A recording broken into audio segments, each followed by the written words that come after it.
Some critics called it the best whodunit film in recent years, one that Agatha Christie would be proud of. A popular novelist is found dead under rather mysterious circumstances, and every one of his relatives gathered at his estate are suspects, and where every detail can either be a clue or a misdirection. Wes and Beat sift through the evidence of this tense mystery thriller in Knives Out on View the Right Thing. Let's all go to the lobby. Let's all go to the lobby. Let's all go to the lobby to get ourselves a treat. Hey, welcome back to another episode of View the Right Thing. With me, as always, is my bestie, Darlin Beat. Say hi, Beat. You hear that? Hello. And her husband in the background. Oh, I hate this. God. Oh, do we want to get him a mic and some headphones and just put him right in here with us? I hate him. No, I'm gonna send him to an island by himself. Does he have any social medias that we can tag him in for the episode? No, he's barbaric. Barbaric. He's got the Facebook, but the Facebook. Is he like 65? Like, what's going on? Said, hey. Hey, who's up? What's up, bro? All that stuff and you're gonna be mad. I don't know. He said, I'm gonna get all that stuff and you're gonna be mad. I just gotta figure out how to use it. That's hilarious. Gotta figure out how to use it. All right. Tell him we're recording. It's going. Yeah, we're recording. Stop. This is the greatest opening to an episode that we've had yet. I just want to apologize in advance. You're going to hear a murder on our podcast. Oh. Listen, I won't do that. Ask him if he just wants to join us. No, he's going to sleep. All right. Knock his ass out then. Get some chloroform.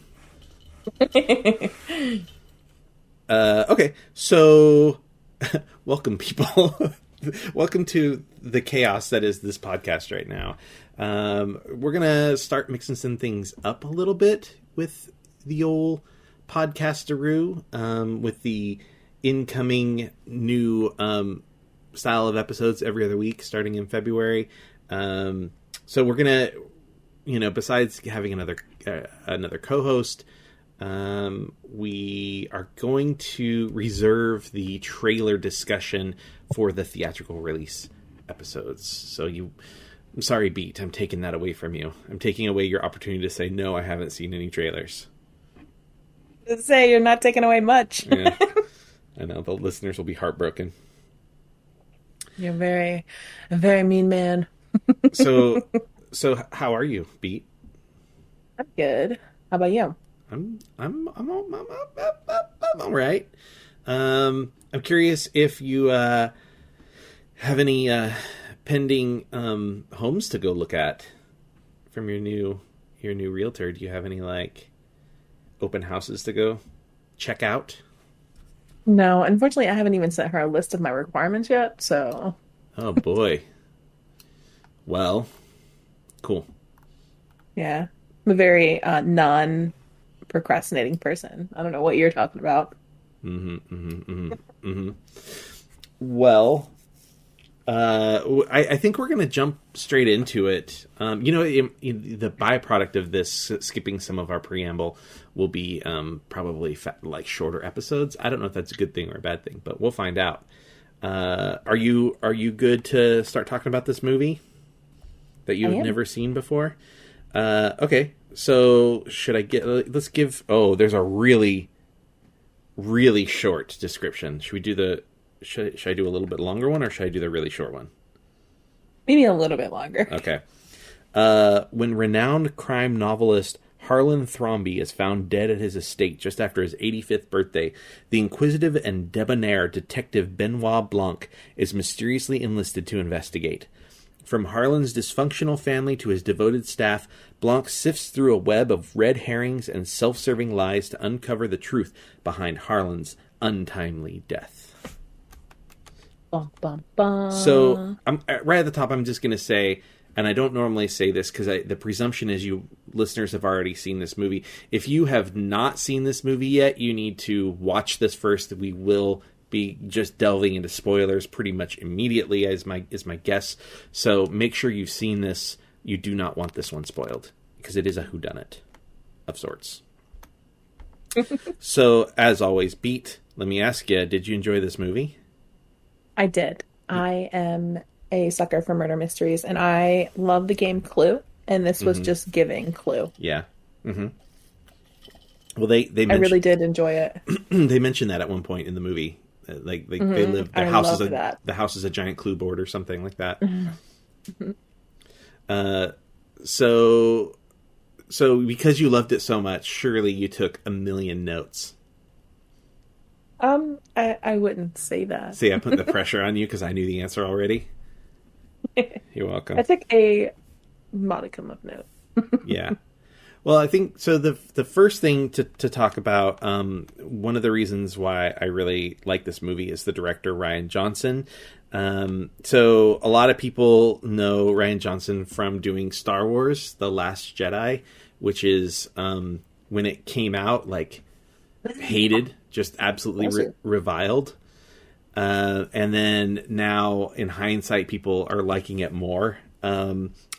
Not my favorite of his films, but he also did a pretty cool movie with Joseph Gordon-Levitt and Bruce Willis called Looper, which is sort of a time travel-y kind of movie. He did, he's done a bunch of TV, like he did Breaking Bad and stuff. He did The Brothers Bloom. But one of my favorite movies that he did is called Brick. Also Joseph Gordon-Levitt. Joseph Gordon-Levitt's in all of his movies, including the one we just watched. So this movie Brick that he did, really cool. It's a high school murder mystery, sort of like drug dealer kind of movie.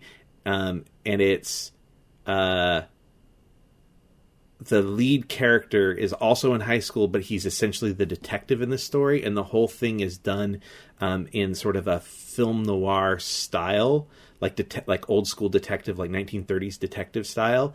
And all of the dialogue from all of the kids, even though it takes place in modern day, is all 1930s detective speak. So it's really it's really unique and a really fun watch. And JGL's awesome and everything. So I really like him. Yeah. And so I love Rian Johnson. And then, he put together like a stupid good cast for this movie.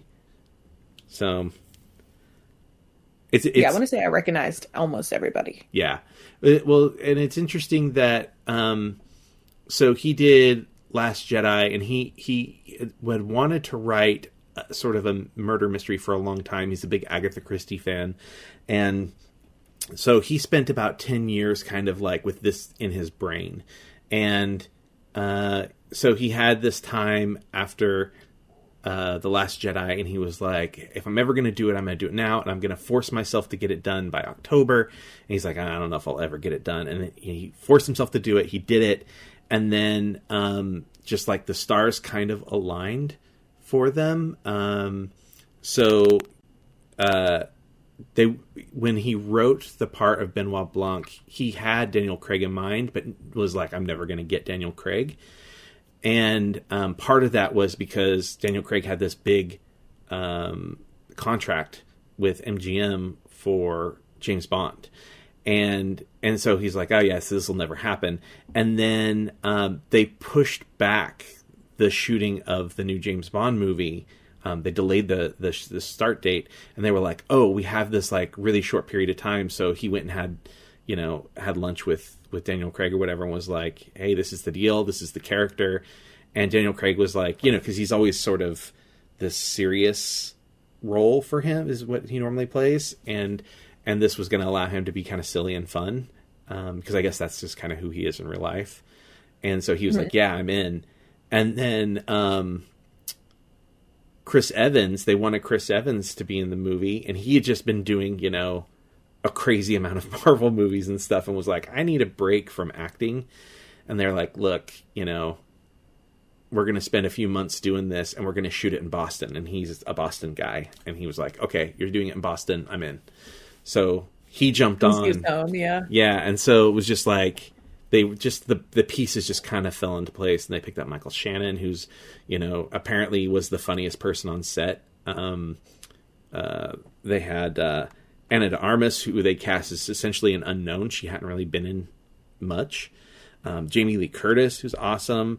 Toni Collette, Don Johnson, Christopher Plummer, Catherine Langford, who also technically was in Endgame, but her part got cut, sadly.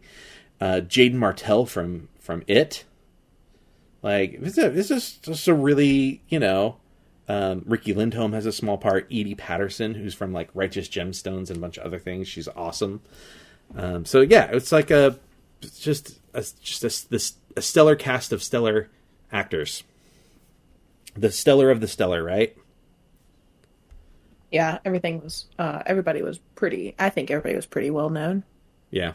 Except for Anna de Armas. Again, Anna de Armas hadn't really done much of anything. I'm trying to remember. She had done, what her big thing was, that what they knew her from, the casting director knew her from, was the Blade Runner sequel, Blade Runner 2049. And she has a really small part in that. And oh, wow. Yeah. I've never seen that. Yeah. Well, and then, interestingly enough, she's sort of like, buddy with Benoit Blanc, her character. So she spends a lot of screen time with Daniel Craig. She ends up becoming a Bond girl in the delayed Bond film that ends up shooting later on.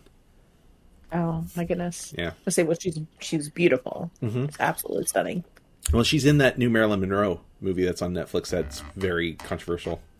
Blonde. Blonde. Yeah, that's her. I've been meaning to watch that. Oh, that just gives me a reason. Beat's got a new girl crush. Wait, don't tell Aaron. Who doesn't have a crush on Anna de Armas? So Beat, tell me about some of your thoughts and your notes and things. So I know earlier you mentioned Daniel Craig. I do. I loved his character throughout the whole thing. His drawl, mm-hmm. his just everything about his character was so funny but so serious at the same time, because you were just like hanging on to the words he was saying. Yeah. I did think that he knew immediately, so I was happy I was right about that. Mm-hmm. That he knew about Marta. Yeah. Yeah. Because I thought so. I was like, I think it's gonna be her, and then I think it's gonna be some sort of twist with one of these people, and my guess was completely wrong. That's okay. Well, we'll go through that process. Obviously finish your thought, but let's definitely go through the process of like you change it. Did you change your guesses throughout the movie, or were you? No, I kept with the same person. Oh, interesting. I'm excited to hear about that. I do wish I would have seen Jamie Lee Curtis a lot more, because I absolutely adore her. Yeah. So I just wanted to see just more scenes with her. And then I didn't even know it was Joseph. What was his name? Joseph Gordon. I did not know he was the detective. Wait, no, that's not him. His voice is in this. His voice? Yeah, he's like a narrator when a TV is on. That's Joseph Gordon-Levitt's part. I thought you were saying he was the detective. No. I was like, I literally stared at this man's face. No. He's like a detective he's like a kid detective in the movie Brick, which is one of Rian Johnson's early films. Oh, I thought you were saying that he was the detective. So I was like, I'm absolutely blind, and I don't know what this man looks like anymore, apparently. No, Trooper Wagner is played by Noah Segan. Okay. Who's in, he was also in Brick, actually. He's actually really, really good in Brick. And he's in, the Star Wars movie and stuff. Mm. I did like the decor of the house, though. Yeah. I know that's a Desi thing to say, but I thought it was beautiful. I love the little secret door. Yeah. Well, and I think that's, there's, if you, read articles about the making of this and stuff, they did lots of really cool, they found a house, first of all, and then the set designer came in and basically came up with like the look of the house, and one of the things they were like, what would an eccentric, mystery writer, what kind of weird stuff would he have? So, like there's the obvious thing is the knife sculpture, right? It's beautiful. But one of the things that I think is just like super, super like horrific and also fun at the same time is, did you notice the big dollhouse?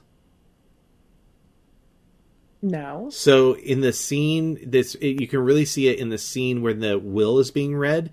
There's like this really big, like, like kids dollhouse. It's the freaking bar. Like, it's where they go make drinks, is like the inside of this dollhouse. It's super, super weird and like ostentatious and stuff. Oh man, it's awesome. Yeah, there's some good stuff like that. You were talking about like the hidden window and even the attic. The attic is just really cool. Oh yeah, I love that little hideout where they just got to go have fun. Yeah. Well, not so much fun. Like a little game room. Yeah. I like how sweet she is with him in that room. In that early scene when she's like giving him the drugs and they're playing games and stuff. And I don't know, their relationship is pretty great. Yeah, I think she was really sweet. And I loved him. He is like the grandpa's character. He was just so sweet as well. And I felt like he just wanted the best for his family. Yeah. And I was just like, oh, I was so torn. Because I was like, he was willing. He was willing, and he did, the hardest thing. Yeah. I did love Nana. So that woman is younger than Christopher Plummer, the guy that was supposed to be her son. Oh my goodness. Yeah, it's pretty funny. Yeah, I like Nana too. I wanna. You kind of mentioned, sort of the twists and stuff.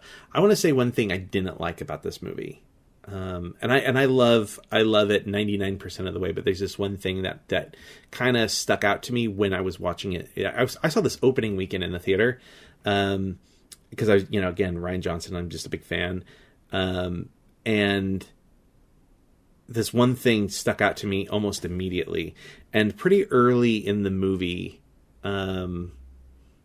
within the first half hour, they tell you the sort of Marta's secret, which is she mixed up the drugs and believes that she led to his death. Like, he killed himself, but it was because of her. And so we're firmly into spoilers now, folks. So the problem I had was I knew immediately that she didn't do it, that she didn't kill him. Yeah, it could have been drug out a little bit more.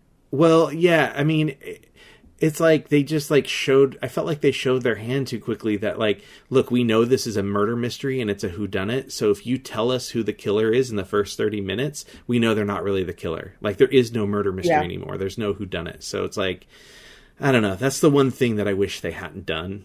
I think they sort of bet on this idea that like, oh, you're not really supposed to think it's a murder mystery. And then at the end, they like pull the rug out from under you and they're like, oh, it really is a murder mystery after all, but they marketed it as a whodunit. So, But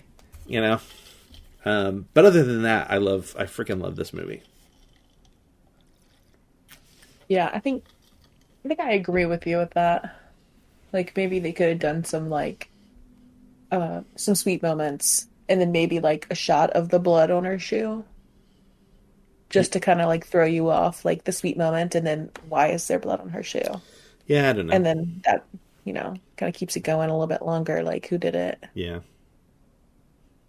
Yeah. What else Oh, I forgot to mention Lakeith Stanfield, who I also love, by the way. He's one of the detectives. Anyways. You said Lakeith? Lakeith Stanfield. Yeah, he's in Atlanta, the show Atlanta with Donald Glover. He's in Sorry to Bother You, which is a movie I love. I think it might be on our wheel if you haven't. Have you seen that one? Sorry to Bother You? I have seen the trailers. I've seen the trailers for it when it came out. It's so I never watched it. It's so good. You're going to be like, what the hell are you having me watch? Is it the one with Morgan Freeman? No, Morgan Freeman is not in that. And then he's in Get Out. and I don't know, a few other like really trying to. My brain's kind of. Oh, he's in Short Term 12 with Brie Larson. He's really good in that. So yeah, I like him a lot. What else? Tell me some more things. I'm sorry, I'm talking so much. Oh, you're great. No, you're great. The only like one of the other problems that I had with it was the fact that he left her everything, and he was so scared that he was like, the reason I'm doing this or whatever is because what about your mom? What about your family? You know, she came here illegally, blah, blah, blah. And then he goes and he puts the spotlight completely on her with the will. Yeah. And then they're able to use that against her now. So he was trying to protect her, but like, are you protecting her by giving her everything? Because now everybody's looking at her. There's reporters outside of her house. They're going to find out, you know, but I mean, she has the means now to protect herself, but yeah. In the end, she was just trying to protect her mom. So it's like, ooh. Well, I think it's a really good point, and kind of goes to sort of the point of the movie. You know, I don't think the intention isn't to be overtly political, but there is definitely a political message in this. And I think it's a really good observation that you're making. I think that Harlan was trying to do something nice and genuinely trying to help this girl, and thought that she, you know, this would change her life for the better. But to, I think, the movie's point that white people are in a position of privilege where they don't have to think about those things. And even good intentions, because you don't think about other people's, especially when it comes to other races, you know, white people often don't recognize the pitfalls and problems that come with, you know, giving them that privilege, like attempting to try and give them that privilege. And so, you know, you see that a few times in the movie. The probably the most pronounced is when. Well, one, they all have a different place that they think she's from: Paraguay, Uruguay, Brazil, right? Yes. But when Don Johnson's character, they're having the conversation about like the kids in cages and stuff, and he just like he tries to draw her into it, and it's just like such an awkward thing for her. And then he hands her his plate as if she's the maid, which she of course is not. I do love how they portrayed that in the beginning, where they were like, oh, they treat her like family, and that exact scene was brought up where he was reaching for her, but like behind that we later found out that the reason he was reaching for her was because of some, you know, malicious intent. Like, right. Explain to me, my racist self, what is this? Yeah. You know, what's your point of view? Jaden Martell has a really funny line in there that I guess he improved when they all find out that she's been given them the money, and they all start like yelling at her. They're all kind of yelling different things, and Jaden Martell goes, "Did you have you had sex with my grandpa, you dirty anchor baby?" And I guess like he just like threw that out of nowhere.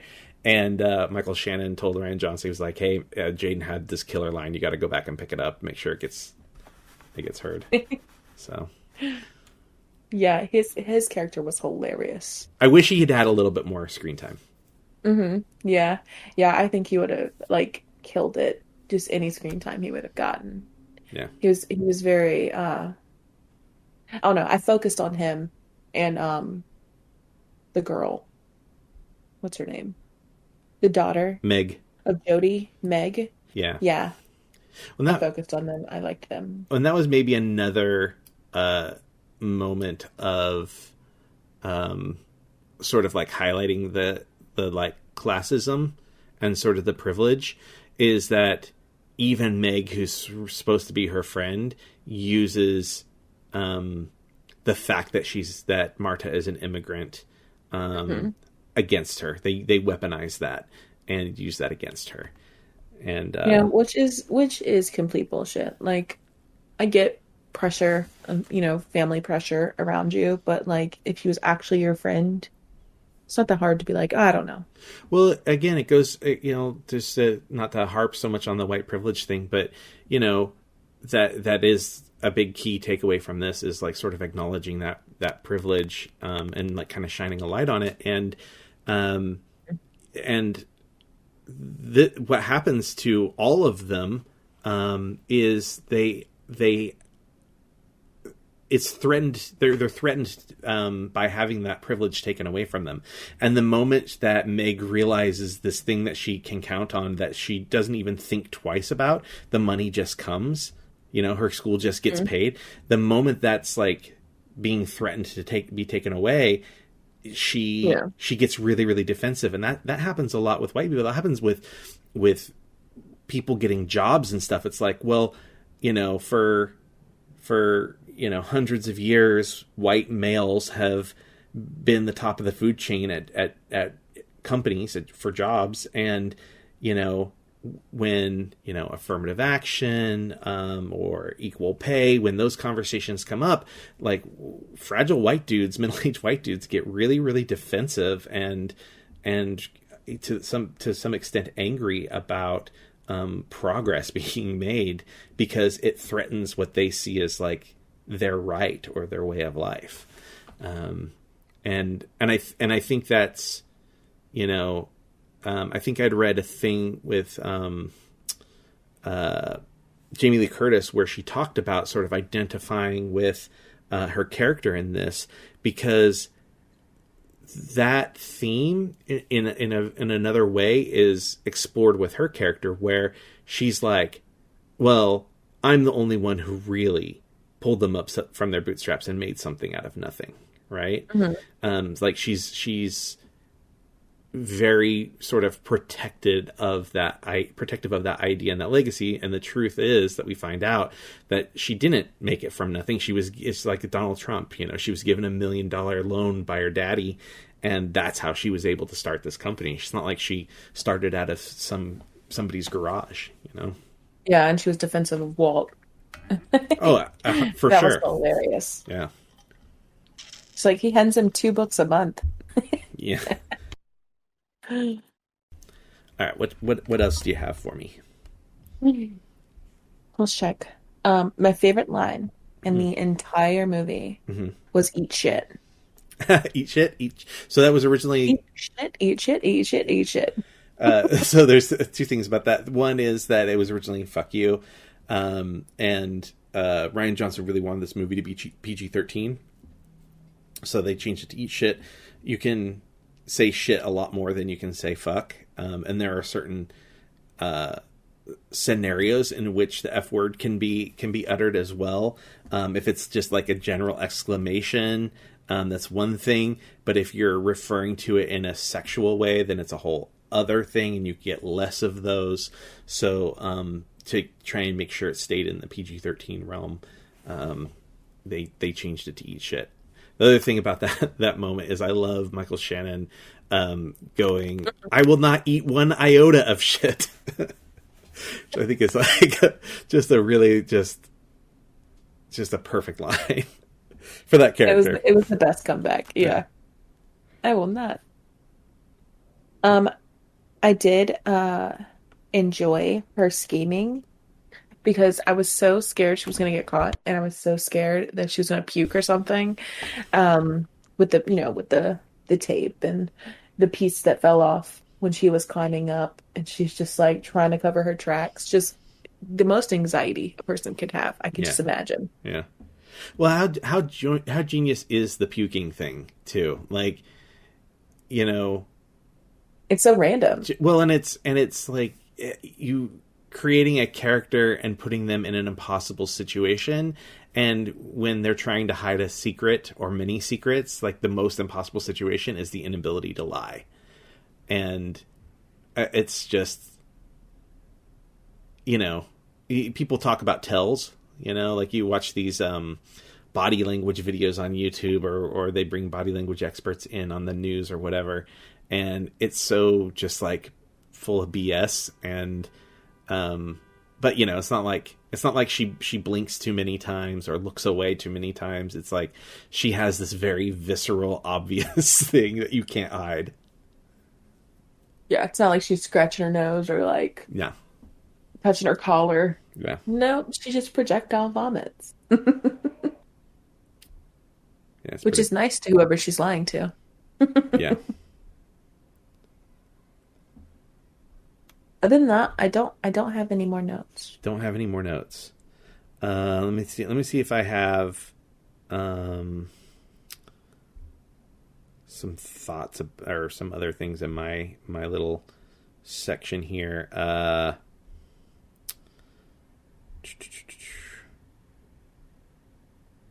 All of the clocks, like the, you know, I think this is like kind of a cool small thing that I love, but like all the clocks and phones, anytime you see the time, everything is always accurate. Because this movie takes place across different flashbacks and different versions of people telling. Like, I don't know if you caught like when the different family members are telling Benoit Blanc about the night of the birthday party, and they go and they bring the cake in. Did you notice anything about those different tellings? So they, you're No. I'm like, did I lose her? It's getting really hard. So there's this shot of the birthday cake with the sparklers coming down in front of him as they're like saying happy birthday to him and stuff. And depending on who's telling the story is who's bringing the cake in. So it's like, of course, you know, in Jamie Lee Curtis and Don Johnson's version, it's them. And in Walt's version, it's him and his wife, and so on. So, so there's all these like sort of different iterations of what happened. The Nana, when Ransom walks out of the house, when he storms out of the party, the shot of her is a little bit different. Sometimes she says something. Sometimes she doesn't. And so just this idea that there's all these different versions of something, but the clocks are always correct, which I think is a really cool small thing. They did a whole thing with the lighting in the movie too, where they basically, you know, when you shoot stuff, you're going to have, you know, reflections and things, especially with a character like Jamie Lee Curtis's character who wears glasses in it. And on the other side of the camera is always, you know, more equipment and lights and cameras and people, right? So I think it was the gaffer or the key grip. So the gaffer is in charge of lighting and the grip is in charge of a lot of the equipment, like stands and sandbags and things like that. Dollies. And so what I can't remember which one of them, but one of them handmade, I guess you would say, like facsimiles of things that should be reflected on glass or in glasses to hide, to like basically put over or in front of lights, or let lights shine through them. And so, and they're done in a way so they're skewed to the right dimensions and everything. So if you see a reflection of like a window or something in Jamie Lee Curtis's glasses, it's because this guy painstakingly made these by hand, these sort of set pieces to kind of fix that. Otherwise it's expensive, you know.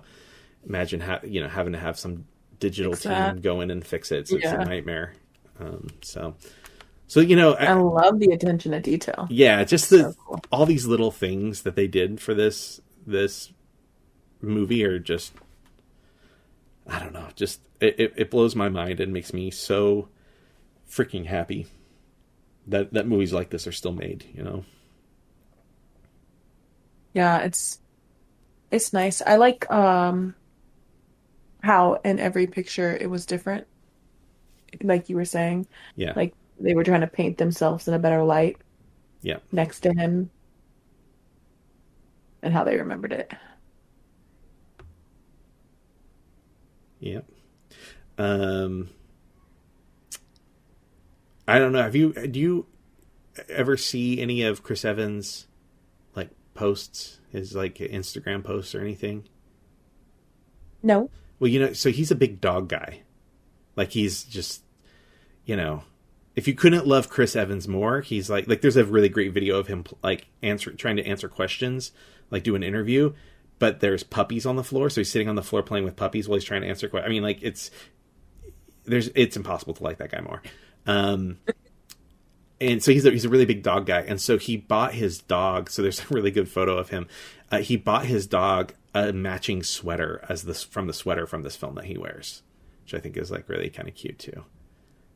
So sweet. Yeah, and apparently, you know, Rian Johnson said that, you know, there's no better like example of how good of an actor Chris Evans is, because he loves dogs so much and dogs just adore him. That scene when you see him arrive and the dogs, and he's just like, get away from me, get off me. That whole thing is like counter, you know, to who he is as a human being. Which So sweet. Yeah, it really is. How about he was like, I don't want to do this. I just want to love you. Yeah. Let's see if I have anything else here. Let me look at my notes.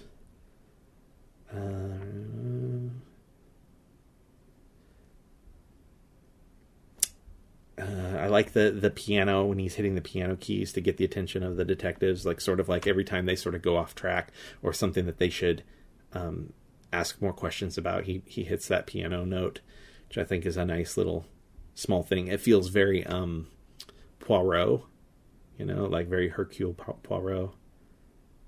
It was very unsettling to, you know, the interviewees. Yeah. Like, just like jumping because of the piano keys. Like, oh my God. Yeah. What is happening? I feel like a Miss Marple, like an Agatha Christie character like that would maybe like tap a cane or something, or like stamp her foot kind of a thing to get the attention. Yeah. And then, and I love that along those lines that there's some Sherlock Holmes references. I'm a big Sherlock Holmes fan.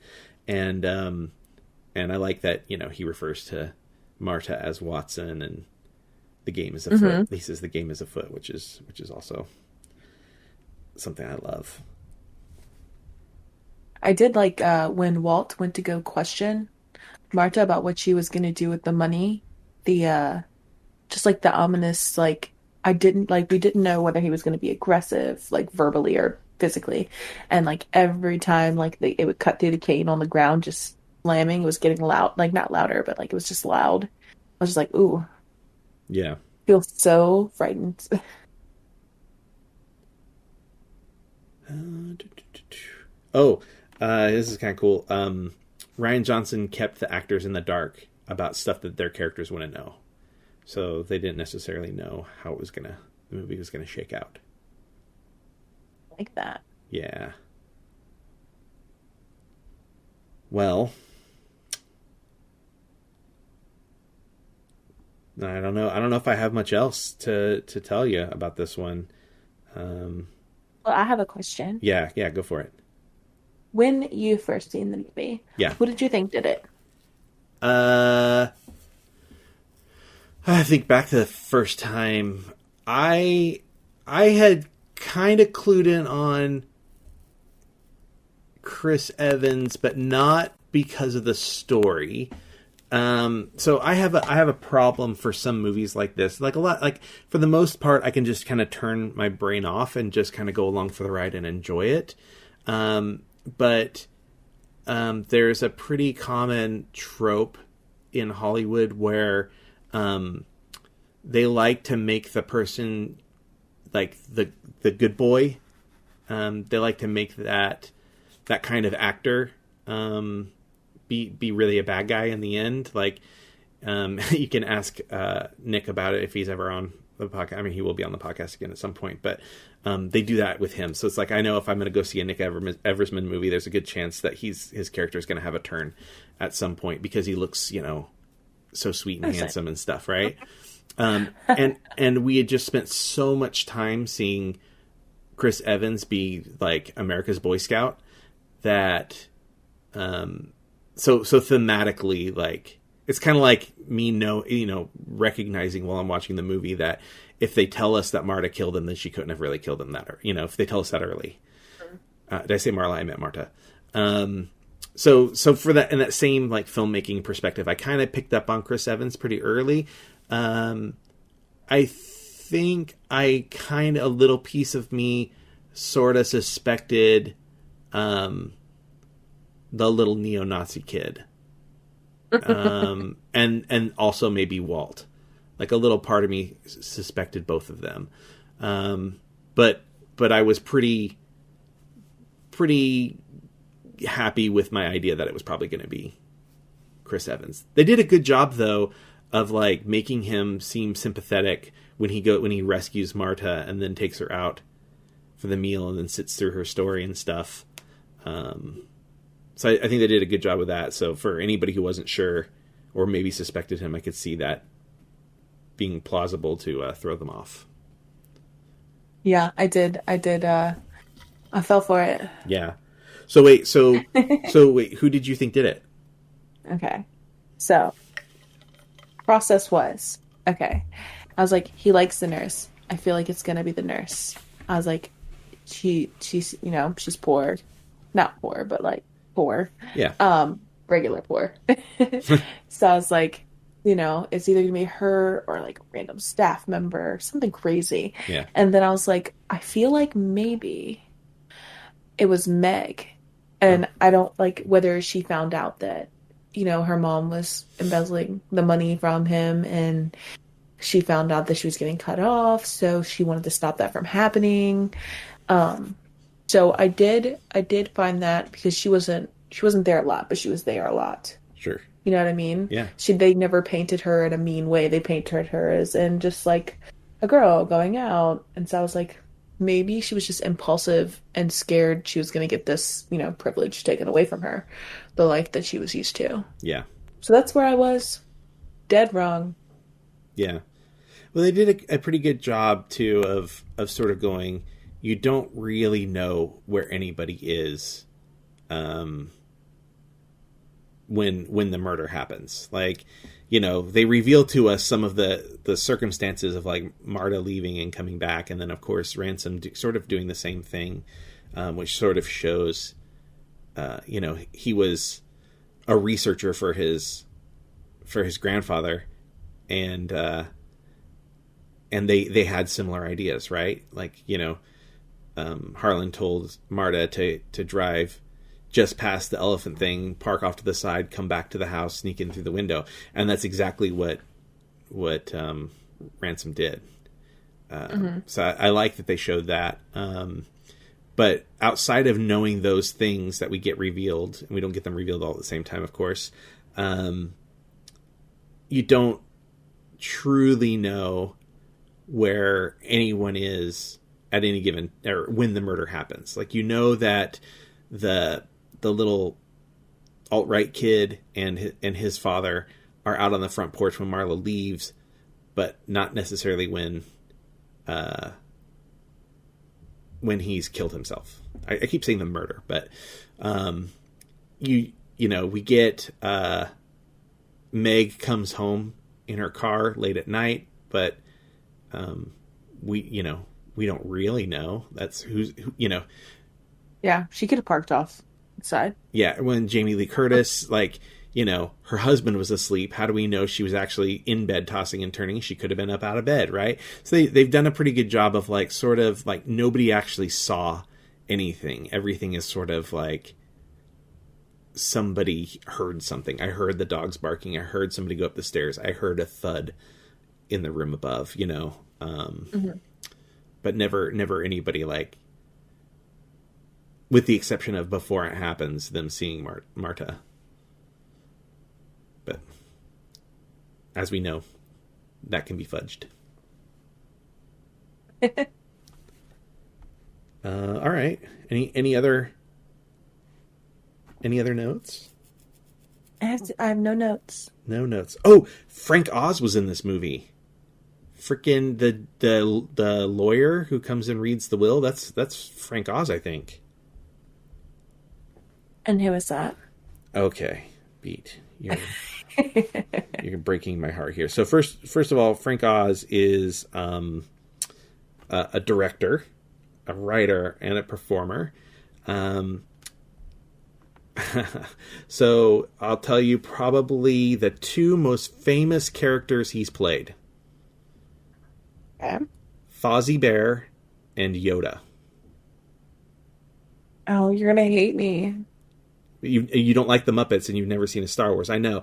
But you know who those characters are. Yes. Right? So like Yeah. I mean, it's not like you don't know who they are. You know. You know them. So he voices Yoda. Yeah, he's the voice of Yoda. I mean, he's also he was Grover from Sesame Street. I mean, you know, he's done a lot of like really cool things. He's directed a bunch of things. He did like Dirty Rotten Scoundrels and What About Bob and Indian in the Cupboard, In and Out. He directed The Dark Crystal. I don't know if you've ever seen The Dark Crystal. But I feel like I think I've seen the trailers for it. I don't think I've ever watched it. The Dark Crystal. Mm-hmm. I kind of think you might really like that. I don't know if you'll. I mean, they did a TV series. I think that's what I've seen. That's like the fantasy one. Yeah, so there's a movie. I think the TV series is a prequel, maybe? I'm not 100% sure about that. I think it might be a prequel. I didn't actually see it, but I do really like the original movie. I remember seeing that as a kid and just being like kind of blown away by it. There's a lot of really cool, it's a Jim Henson Creatures thing, so there's a lot of really cool practical puppetry and people on stilts and weird creatures and stuff. It's really neat. So you should check that out sometime. Maybe we'll add it to the wheel. But yeah. Be okay with that. All right. Are you ready to find out the next movies? That's right. Yes. I said plural because I know what the next thing is already. And it's funny because we're going to see one of these actors come back. Do you want to guess which actor? Whodunnit? Beat. What? Oh, we're going Chris Evans? No. Oh. We're going to see Daniel Craig back. And our next one, we're going to do a double feature. You're finally going to see it. Doing a James Bond double feature. I'm so excited. So the reason we're doing a double feature is I wanted to get a feel for the old and the new. So we're going to do my favorite Bond, which is will be a Sean Connery James Bond. It's called Goldfinger. I think it's one of, if not the best James Bond film ever made. It's awesome. The Bond girls got like the most hilarious and awesome name. And then we'll follow that up with Daniel Craig's first James Bond film, Casino Royale. So you get to see like kind of what it used to be and then what it kind of became. Well, I am super excited for that. Yeah, I'm excited for you to see it. I'm cautiously optimistic about how you'll respond to them, but because I try to not be so into the movie and take more notes. Okay, sure. Well, hopefully I'll have lots of research for you, at least on the older one, because there's a lot more. Usually, there's a lot more for older stuff, but we'll see. Not always. All right, Beat. Well, until next week. Have a wonderful week, and Viewsters, we will talk to you soon. Love you all. Bon Cinema.